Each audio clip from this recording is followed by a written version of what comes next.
Esam Spanguolių takai gyvenamųjų namų projekte, kuris randasi Riešėje ir Vytautai. Man ir visiems žiūrovam papasakok daugiau apie šį projektą.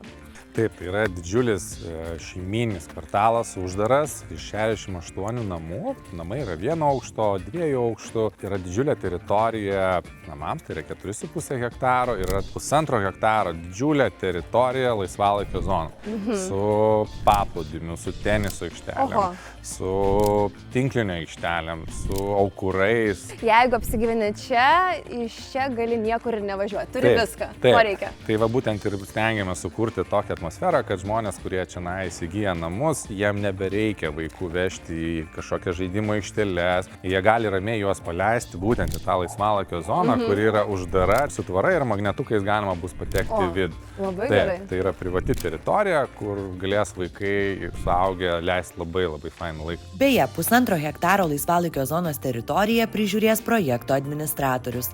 Tad Spanguolių takų gyventojai galės tiesiog mėgautis kokybišku laisvalaikiu. Bet grįžkime prie gyvenamosios kvartalo dalies, kurios namų fasadai priderinti prie natūralaus supančio gamtinio peizažo.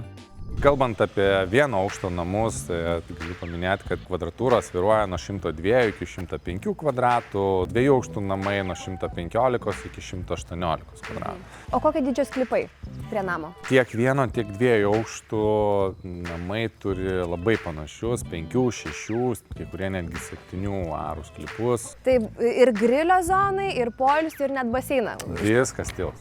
Žinoma, prie namų numatytos ir automobilių stovėjimo vietos. Tilps tiek gyventojų, tiek jų svečių mašinos. O kur dar pagrindinis kvartalo privalumas? Tai supanti gamta ir ore tvyrantis miško kvapas. O kaip su privažiavimu? Ar bus asfaltuotas kelias? Taip, asfaltuotas kelias bus nuo pagrindinio kelio iki projekto, o projekte visur visi keliai bus išgrįsti trinkelėmis. O taip kaip dabar mes vaikštom, tai bus visas projektas. Labai gerai. O užtvaras jis taip pat bus? Taip, užtvaras bus, užtvarai bus keli, nes bus tokie kaip ir 2 įvažiavimai. Čia yra vienas, kur mes einam dabar, šita pusė yra labiau pastatyta, registruota, išdirbta. Ten, kur vyksta statybos, lygiai taip pat bus įvažiavimas, grįstas trinkelėmis su užtvarais. Tai jau viskas, galima čia atvykti, įsigyti ir gyventi. Taip, tuose namuose, kurie yra nupirkti, įsigyti, jau yra pradėti apdailos darbai. Žmonės jau kuriasi. Visi pastatai, čia kur mes vaikštam, yra registruoti 90 arba 85% baigtumu. Galim imti paskolas, derinti su bankais. Pradžioje prie įvažiavimo lygiai ta pati juosta irgi yra registruota 85% baigtumu. Lygiai taip pat vidurinę dalį, kurią dabar statom, registruosim kitų metų pradžioje, tai bus vasaris, kovas, balandis. Tai vat, su ta vidurinė dalim galėsim eiti pas notarus jau kitų metų pavasarį. Tai viskas skamba labai gerai, man dabar reikia tik išsirinkti, kuris bus tas mano namas.